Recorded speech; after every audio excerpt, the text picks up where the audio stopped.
It's Mike from Custom Cruisers. Here we are with an MC-7200V Speedo. MCV-7200, sorry. Okay, you got all your idiot lights. This is basically going to do your tacho, your speed, everything. Voltmeter, fuel, if you got the correct sensors, obviously. This is for your speedo, okay, pulse sensor. And you can see here, if you can see it, we've just been extending the wiring on this using some wire. Okay, and we put a heat shrink around. It's obviously going to have this as well, so it's going to have this stuff around it to make it look pretty cool too.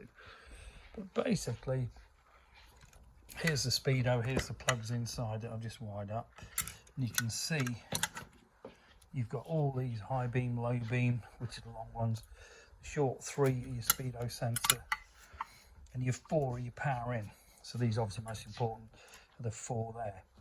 Okay, so basically this speedo is then going to be sealed with some decent sealer, okay, and it's going to go on here, which is look pretty bloody amazing.